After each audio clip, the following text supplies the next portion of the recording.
Assalamualaikum warahmatullahi wabarakatuh. Alhamdulillahi nahmaduhu wa nasta'inuh wa nastaghfiruh wa na'udzu billahi min syururi anfusina wa min sayyiati a'malina. May yahdihillahu fala mudhillalah wa may yudlil fala hadiyalah. Allahumma sholli ala Muhammad wa ala alihi wa ashabihi wa man tabi'ahum bi ihsanin ila yaumiddin. Alhamdulillah, jamaah subuh dan para jamaah pendengar majelis ilmu Al-Mukhlisin rahimakumullah. Pada kesempatan ini saya ingin menyampaikan tentang bagaimana kita mewaspadai sifat-sifat munafik. Kita tahu munafik ini adalah satu sifat yang sangat berbahaya. Dan itu banyak dijelaskan dalam Al-Quran. Dalam hadis juga, di dalam awal surah Al-Baqarah, itu lebih banyak ayat yang menjelaskan tentang sifat-sifat munafik dibanding dengan sifat-sifat orang kafir dan orang beriman. Kenapa? Karena sifat munafik ini dia terombang-ambing di antara orang beriman dan orang kafir. Nah, ada 35 sifat orang munafik. Ya. Namun di sini saya bukan membahas sifat-sifat itu secara berentetan, tapi lebih bagaimana kita mewaspadai sifat munafik ini.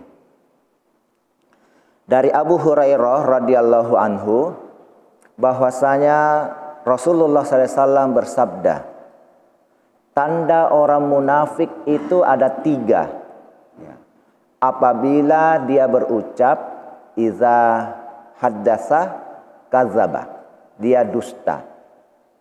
Wa iza, dan apabila dia berjanji, wa'ada, akhlafa, dia ingkari. Wa iza tumina khana, dan apabila dia diberi amanah, dipercaya, dia khianat. Ini dalam hadis Bukhari, kitab iman, bab tanda-tanda orang munafik, dan juga dalam riwayat Muslim, kitab iman, bab penjelasan sifat-sifat orang munafik. Menurut riwayat lain, dan apabila dia mengerjakan puasa dan sholat, dia menyangka bahwa dirinya seorang muslim. Jadi dia puasa juga dan sholat juga. Ini hadis riwayat Muslim. Kita lihat penjelasan hadisnya. Perbuatan atau sifat nifak, atau kalau pelakunya itu disebut munafik. Jadi nifak itu perbuatannya, sifatnya. Munafik orangnya, orangnya. Merupakan salah satu penyakit yang sangat berbahaya.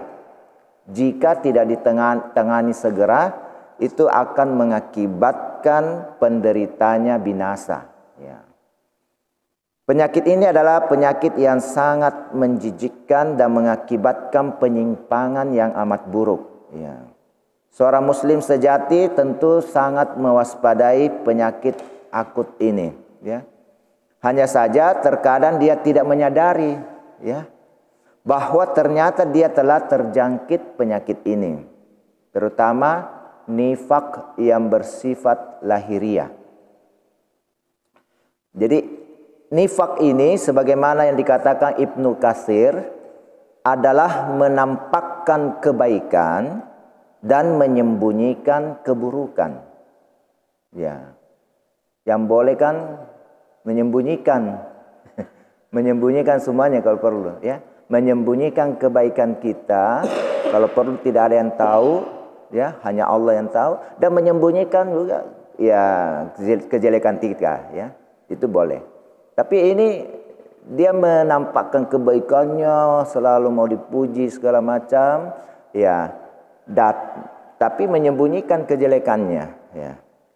Nah, Ibnu Juraiz menyatakan orang munafik ialah orang yang omongannya menyelisihi tindak tanduknya, batinnya menyelisihi lahirianya, tempat masuknya itu menyelisihi tempat keluarnya, dan kehadirannya menyelisihi ketidakadaannya. Jadi berbeda apa yang masuk, apa yang keluar, apa yang lahir, apa yang batin, dan seterusnya. Ya. Awal kemunculan orang munafik. Dalam sejarah Islam, orang munafik ini ketika di Mekah itu tidak ada, belum ada. Jadi yang ada hanya orang beriman dengan kafir, sekaligus langsung kafir. Belum ada munafik. Walaupun ada ketika itu adalah orang yang beriman, kemudian karena terpaksa karena ancamannya akan mati, dibunuh apa segala macam, dia seakan-akan menyatakan kafir. Karena terpaksa, ya. Nah, itu di awal di Mekah. Nah, kemunculan orang munafik ini nanti terjadi ketika hijrah Nabi. Ya. Disitulah dilihat, ya, siapa yang betul-betul iman, ya, yang karena Allah, siapa yang bukan karena Allah hijrahnya. Nah, ada yang karena wanita, awim ra'atu yungkihuha, ya, karena wanita yang ingin dinikahinya, ya, atau lidunya yusibuha, karena ingin mendapatkan dunia, kehidupan dunia. Kemudian lebih jelas lagi kemunculan munafik ini ketika terjadinya perang Badar. Perang Badar di situ kelihatan karena jumlah muslim itu sedikit, maka ya takut. Takut, disitulah muncul orang sampai dia memprovokasi untuk jangan pergi berperang. Banyak alasan-alasan yang dibuat-buat, yang akhirnya ya itulah sebenarnya tanda kemunafikannya. Jadi itu. Dan itu lebih nampak juga lagi ketika sebenarnya orang munafik ini biasanya dia muncul ketika Islam itu jaya. Islam itu jaya dalam artian dia merasa takut. merasa jangan sampai saya apa. Jadi dia pura-pura masuk Islam. Ada yang begitu. Ya. Padahal tidak dipaksa, tidak ada. Ya, cuma dia merasa ini saja, ikut-ikutan. Itulah yang jadi munafik. Nah, di dalam surah Al-Baqarah, ya, ayat 14 sampai 15. Ya, digambarkan dengan jelas tentang sifat munafik itu. Wa idza laqul ladzina amanu qalu amanna. Dan apabila mereka bertemu dengan orang-orang beriman, mereka menyatakan kami beriman. Wa idza khalau ila syayatinihim, dan apabila mereka kembali kepada, di sini dikatakan syaitan-syaitan mereka, golongan mereka, orang-orang kafir, ya. Syayatinihim qalu inna ma'akum. Mereka berkata, saya bersama kalian, sama Jaki. Sama. Inna ma'akum. Innama nahnu mustahzi'un. Sesungguhnya kami hanyalah orang-orang yang mengolok-ngolok. Hanya apa ya?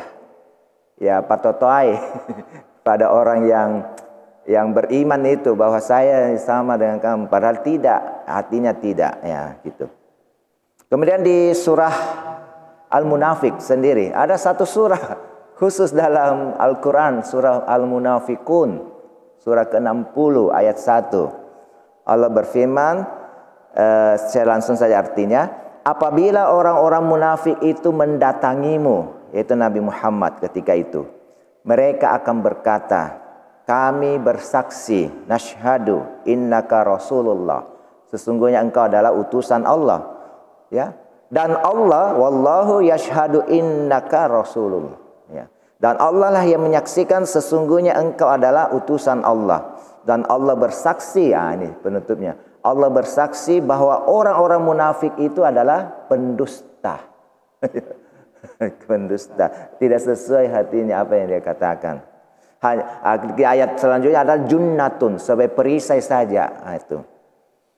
Jadi kemunafikan ini sangat berbahaya, ya. Dan biasa juga kadang-kadang susah dideteksi. Susah dideteksi.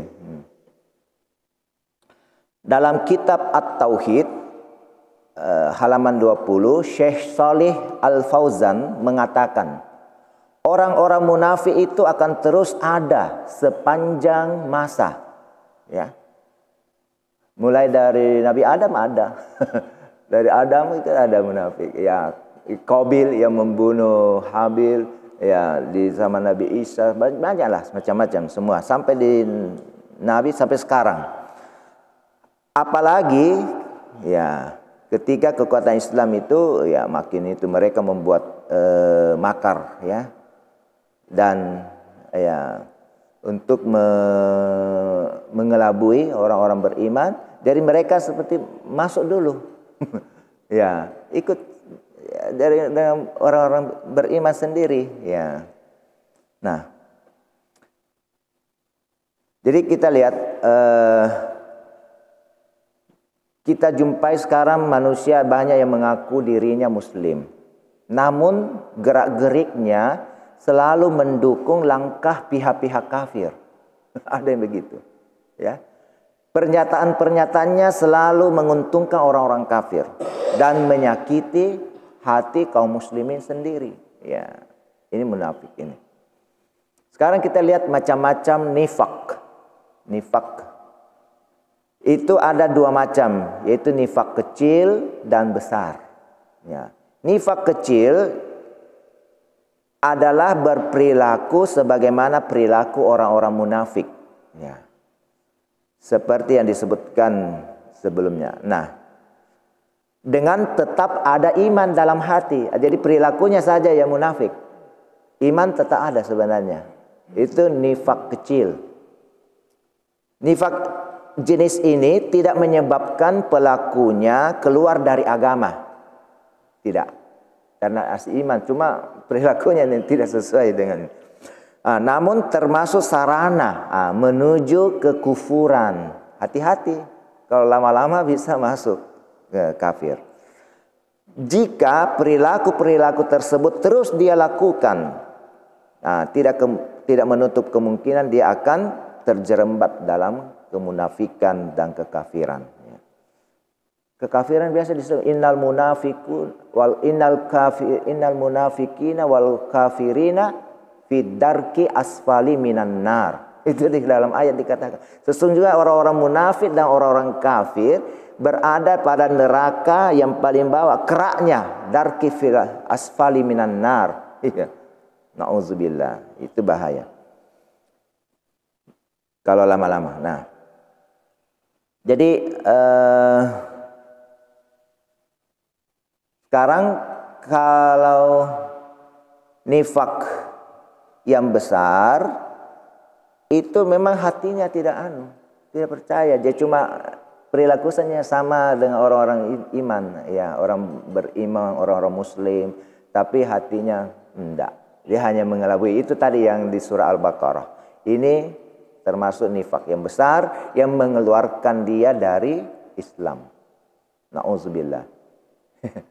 Jadi kadang-kadang kita apa ya, seperti sulit membedakan antara munafik dengan syirik khauf, syirik yang tersembunyi.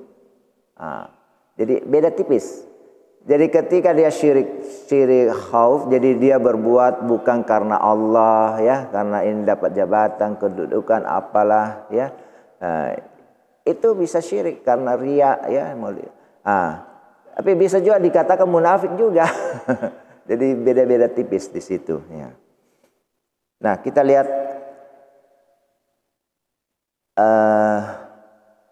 jadi amanah ini banyak. Ya.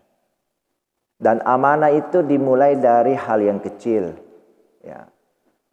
Kapan hal kecil saja dia tidak bisa amanah, maka hal yang besar lebih tidak bisa lagi. Dan itu bisa kita lihat. Kadang-kadang ada seseorang diberi amanah untuk menyampaikan sesuatu, titipan.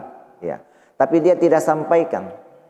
Wah, ini ya, dia berarti sudah menyalahi amanah itu ya, yang diberikannya. Dan amanah yang paling besar nanti adalah amanah kepemimpinan. Ya, itu yang kita akan lihat. Nah,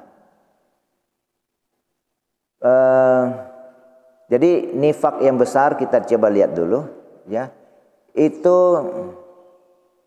Allah Subhanahu Wa Taala berfirman, sudah tadi ya sebenarnya di surah An-Nisa ayat 145.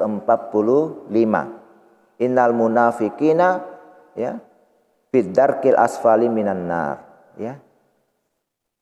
Walan tajida lahum nasira. Engkau tidak akan memperoleh bagi mereka itu penolong, tidak ada ya, penolong bagi mereka. Nah, nifak itu ada 6 macam. Ya, yang mengeluarkan ini, yang mengeluarkan dari Islam. Pertama, mendustakan Nabi Muhammad sallallahu alaihi wasallam. Ya. Kemudian kedua adalah mendustakan sebagian ajaran yang dibawa Nabi Muhammad SAW. Ya. Sebagian saja. Kalau tidak semuanya, itu sudah kafir kalau semuanya kan. Jadi sebagian ajaran Nabi yang kita dustakan karena tidak sesuai mungkin dengan hawa nafsu kita. Kemarin kita sempat bahas bagaimana orang Bani Israel ya. Orang Yahudi itu dia rubah kitabnya apa segala macam ya. Ya, sesuai dengan hawa nafsunya, itu ya termasuk sudah nifak besar. Kemudian membenci Nabi Muhammad sallallahu alaihi wasallam. Ya, tidak suka dengan sunnahnya ini ya. Kemudian membenci sunnahnya tadi, ajaran Nabi seperti misalnya memelihara jenggot ya. Kaki ya di atas mata kaki, isbal ya, tidak isbal, kemudian poligami, membenci ya. Tidak boleh membenci ya. Kita mungkin tidak bisa menerima, ya jangan. Menyatakan kita tahu itu adalah sunnah ya. Tapi jangan sampai membenci dan ya mencela. Nah. Kemudian berikutnya adalah merasa gembira. Sebaliknya merasa gembira jika melihat agama yang dibawa oleh Nabi Muhammad SAW itu dalam keadaan mundur, ya, mundur. Ya. Kemudian merasa sempit dadanya jika melihat agama Islam ini jaya. Dia rasa, gimana ini? Ya, jadi tidak suka. Ya. Sekarang perbedaan antara nifak besar dan nifak kecil. Ya. Nifak besar ini mengeluarkan pelakunya dari Islam. Sedang nifak kecil tidak. Ya. Kemudian nifak besar menggugurkan seluruh amalan pelakunya. Sedangkan nifak kecil tidak. Jadi kalau nifak besar gugur amalannya walaupun dia berbuat. Tapi nifak kecil tidak. Kalau dia beramal baik ya dia dapat. Ya. Tapi kalau tidak ya tentu tidak. Kemudian nifak besar itu berhubungan dengan perbedaan antara lahir dan batin dalam hal akidah. Itu nifak besar. Kalau nifak kecil berkaitan perbedaan antara lahir dan batin dalam masalah perbuatan. Perbuatan amalan yang tidak ada sangkut pautnya dengan akidah. Tapi kalau sudah ke akidah itu sudah nifak besar. Nah, nifak besar menyebabkan pelakunya kekal di neraka. Ya. Sedang nifak kecil tidak. Ya, tidak kekal. Tapi bisa masuk neraka.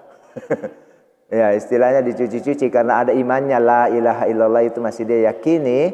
tapi perbuatannya tidak sesuai, itu masuk neraka dulu. Ya.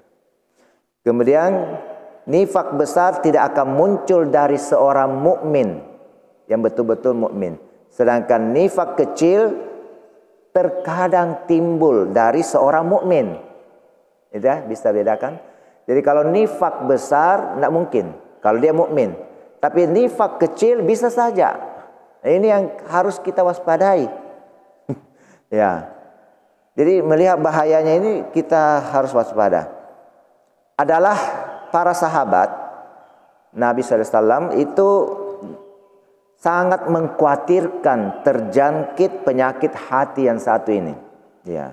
Huzaifah bin Al-Yaman adalah seorang pemegang rahasia Nabi SAW. Beliau pernah diberitahu Nabi nama-nama orang munafik. Oleh sebab itu, karena Umar bin Khattab sangat khawatir ya terhadap sifat nifak, beliau memberanikan diri bertanya kepada Huzaifah, apakah Nabi SAW mengkategorikannya sebagai orang munafik? Bayangkan ini, Umar bin Khattab sampai tanya, jangan sampai saya termasuk orang munafik yang dikatakan Nabi. Maka Huzaifah pun menjawab, tidak, alhamdulillah tidak. Ya. Tapi kemudian dia menyatakan, setelahmu saya tidak akan memberitahu lagi. Dia tidak akan memberitahu. Jadi rahasianya. Kemudian dikisahkan bahwa sebagian sahabat biasa berdoa, ya Allah, sesungguhnya hamba memohon perlindungan dari khusyuknya nifak. Apa itu khusyuknya nifak? Kalau kita biasanya khusyuknya sholat ya. Ini kok khusyuknya nifak? Nah, ada yang bertanya. Nah, terus jawabnya adalah tubuh yang terlihat khusyuk namun hati tidak. Oh, ini bisa kita juga gitu barangkali. Jadi tubuhnya secara lahiriah dia melakukan sesuai apa yang ada ya. Mungkin dia sholat termasuk. Tapi hatinya tidak. Itu khusyuknya nifak. Ya, na'udzubillah min dzalik. Ibnu Abi Malikah pernah mengatakan, aku telah menjumpai 30 sahabat Nabi.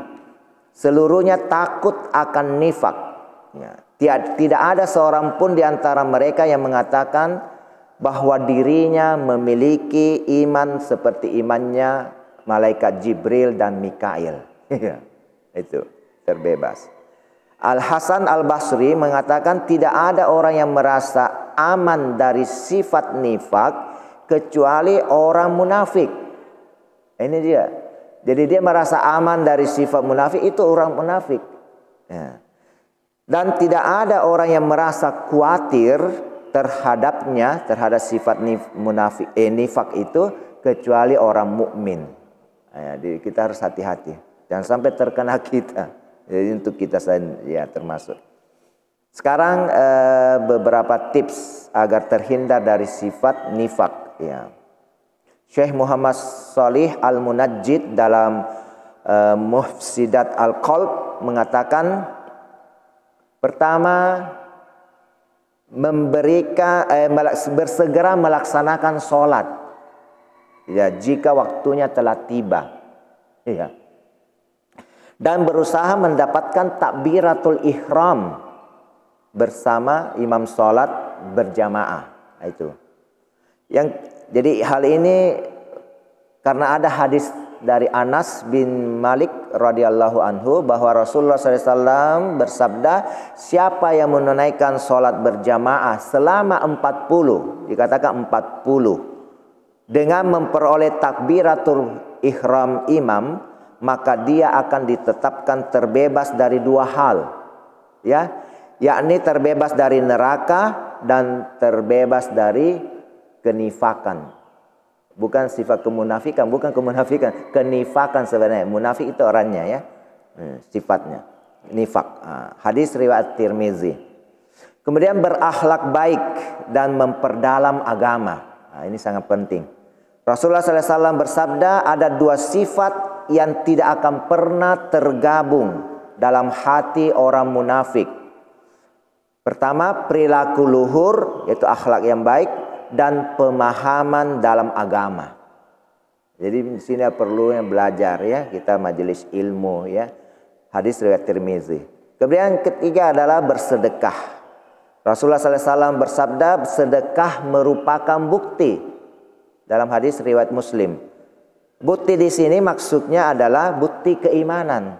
Ya, oleh karena itu karena orang munafik itu tidak suka bersedekah, ya. Karena tidak adanya iman yang mendasarinya. Kemudian menghidupkan sholat malam. Adalah Qatadah pernah berkata, orang munafik itu sedikit sekali sholat malam. Ya, karena orang munafik ini kalau dia melaksanakan amalan-amalan kebaikan kan dia mau dilihat. Sementara kalau sholat malam, kan tidak ada yang lihat. Kecuali sholat malam yang berjamaah mungkin seperti sholat tarawih ya. Atau yang memang sengaja dilakukan berjamaah, bisa saja dia muncul di situ, dia bersemangat ya. Tapi yang perlu dilihat adalah ketika sendiri ya, bagaimana sholat malam dia atau tidak. Kemudian jihad di jalan Allah. Imam Muslim menceritakan dari Abu Musa al-Asy'ari bahwa Rasulullah SAW bersabda, siapa yang mati dalam keadaan tidak pernah berperang dan tidak pernah terbetik dalam hatinya ya untuk mati syahid, maka dia mati di atas cabang kenifakan ya, kenifakan. An-Nawawi menjelaskan maksudnya siapa yang melakukan hal itu maka dia dianggap telah menyerupai orang-orang munafik ya, yang tidak mau melaksanakan jihad ya. Kemudian yang lain berikut adalah memperbanyak zikir. Ka'ab mengatakan orang yang memperbanyak zikir akan terlepas dari sifat nifak ya. Sedangkan Ibnu Qayyim menulis sejatinya banyak zikir itu merupakan jalan aman dari kemunafikan ya. Sebab orang-orang munafik itu sedikit berzikir kepada Allah ya. Sedikit. Ada juga ada juga zikirnya, cuma sedikit ya. Dalam surah Ali Imran ayat 142 Allah berfirman, dan mereka tidak berzikir kecuali sedikit. Wa ma yazkurunallah illa qalila, kecuali sedikit ya. Kemudian berdoa ya, berdoa. Abu Darda setiap habis sholat selalu berdoa, meminta perlindungan kepada Allah dari sifat nifak ya. Dan kebiasaan ini membuat orang bertanya kepadanya, ada apa antara engkau dengan nifak ya?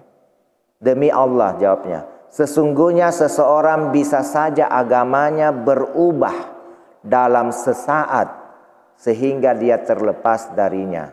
Nauzubillah min dzalik ya. Kemudian berikut yang terakhir adalah mencintai sahabat Ansar ya.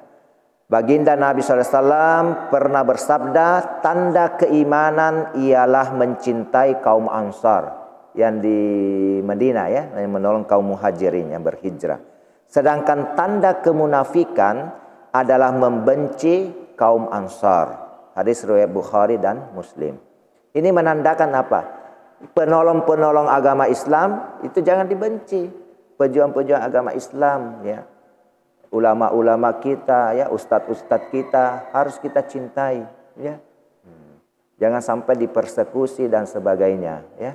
Ya, olehnya itu ya marilah kita berhati-hati dengan sifat munafik ini. Sekian, wassalamualaikum warahmatullahi wabarakatuh.